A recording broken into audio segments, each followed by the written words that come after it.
അതിന്റെ ദുരന്തം മുഴുവൻ അനുഭവിക്കേണ്ട ഒരു കൂട്ടരായി മുക്കത്തെ ജനങ്ങളും അതേപോലെ തന്നെ കച്ചവടക്കാരും മാറിയ വളരെ സങ്കടകരമായ കാഴ്ചയാണ് ഇന്ന് മുക്കത്ത് കാണാൻ കഴിയുന്നത്. കൂട്ടരെ, ഇതാണ് ഞങ്ങൾ സൂചിപ്പിച്ചത്. പ്രദേശത്തെ സംബന്ധിച്ചിടത്തോളം, ഒരു പ്രദേശത്തെ സംബന്ധിച്ചിടത്തോളം അതിന്റെ വികസനം കൊണ്ടുവരുമ്പോ അതിന്റെ വകുപ്പുകൾ ഏകോപനം നടത്തുക എന്നുള്ളത് ഭരണം നിർവഹിച്ചുകൊണ്ടിരിക്കുന്ന ആളുകൾ നിർവഹിക്കേണ്ട പ്രാഥമികമായ ഉത്തരവാദിത്തമായിരുന്നു. അത് ആ ഉത്തരവാദിത്തം പോലും നിർവഹിക്കാതെയാണ് ഈ വികസന പ്രവർത്തനങ്ങൾ നടപ്പിലാക്കിയിരിക്കുന്നത്. അതിന്റെ ദുരന്ത ഫലമാണ് ഇന്ന് മുക്കത്തെ ജനങ്ങളും ഇവിടുത്തെ കച്ചവടക്കാരും അനുഭവിച്ചുകൊണ്ടിരിക്കുന്നത് എന്നാണ് നിങ്ങൾക്ക് സൂചിപ്പിക്കുവാനുള്ളത്.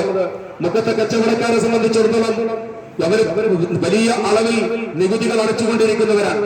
ജനങ്ങളെ സംബന്ധിച്ചിടത്തോളം അവർ കൃത്യമായ നികുതി അടച്ചുകൊണ്ടിരിക്കുന്നവരാണ്.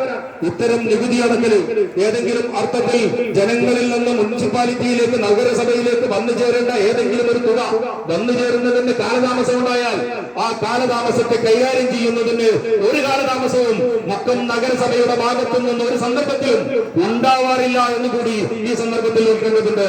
ഇത്തരത്തിൽ ഈ അർത്ഥത്തിൽ വളരെ സന്ദർഭോചിതമായി പണിയെടുക്കാനുള്ള ഒരു താല്പര്യം നിങ്ങൾക്കുണ്ടായിരുന്നുവെങ്കിൽ ജനങ്ങളുടെ ആവശ്യങ്ങൾ, അതും അടിസ്ഥാനപരമായ ആവശ്യങ്ങൾ പൂർത്തീകരിക്കുന്ന വിഷയത്തിലും ഈ ജാഗ്രത ഉണ്ടാവണമെന്നാണ് വെൽഫെയർ പാർട്ടിക്ക് സൂചിപ്പിക്കുവാനുള്ളത്.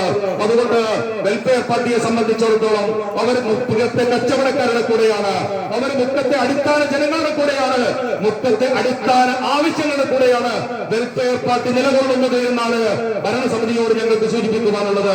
അതുകൊണ്ട് തന്നെ ഈ ഭരണസമിതി മുക്കത്തെ അടിസ്ഥാന ജനവിഭാഗത്തിന് നേരെ എടുക്കുന്ന ഈ മുഖംതിരിഞ്ഞ സമീപനത്തിനെതിരെ ശക്തമായ പ്രതിഷേധത്തിൽ, ശക്തമായ തെരുവോരങ്ങളിൽ നടക്കുന്ന, ഇനിയും വീടകങ്ങളിൽ നടക്കുന്ന പ്രതിരോധങ്ങളിലടക്കം ശക്തമായ വെൽഫെയർ പാർട്ടി ഉണ്ടാകുമെന്നാണ് ഈ സന്ദർഭത്തിൽ ഞങ്ങൾക്ക് സൂചിപ്പിക്കുവാനുള്ളത്. ഇത് മാത്രമാണോ മുക്കത്തിന്റെ പ്രശ്നം? നമുക്കറിയാം, മുക്കത്തെ സംബന്ധിച്ചിടത്തോളം കണക്കുകൾ എന്ന് പറയുന്നത് ഏതാണ്ട് 44ഓളം കോളനികൾ, രേഖപ്പെടുത്തിയ കോളനികൾ മുക്കം നഗരസഭാ പരിധിക്കകത്തുണ്ട്. എന്താണെന്ന് മുക്കം മുനിസിപ്പാലിറ്റിയിലെ നഗരസഭയിലെ കോളനികളുടെ അവസ്ഥ?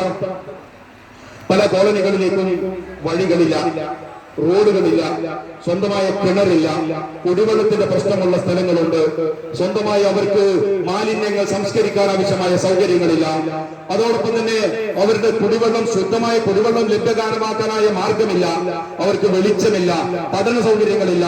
എത്രത്തോളം എന്ന് പറഞ്ഞാൽ കൃത്യമായ വീടില്ലാത്തവർ ഷെഡുകളിൽ മറച്ച് ഓല ഷീറ്റ് കൊണ്ടോ അതല്ലെങ്കിൽ ടാർപോളിൻ ഷീറ്റ് കൊണ്ടോ ഒക്കെ മറച്ച് വീടുകൾ നിർമ്മിച്ച് അതിനകത്ത് താമസിക്കുന്ന കുടുംബങ്ങൾ ഏതാണ്ട് മുക്കം മുനിസിപ്പാലിറ്റിയിലെ 44ഓളം വരുന്ന കോളനി എന്ന് നമ്മൾ നേരത്തെ നാമകരണം ചെയ്തിരുന്ന, ഇപ്പൊ ഉന്നതി എന്ന് പുനർനാമകരണം ചെയ്തിരിക്കുന്ന പ്രദേശങ്ങളിലെ ജനങ്ങൾ അനുഭവിച്ചുകൊണ്ടിരിക്കുന്ന പ്രശ്നമാണ് എന്ന് നമ്മൾ ചൂണ്ടിക്കാണിക്കുകയുണ്ടായി.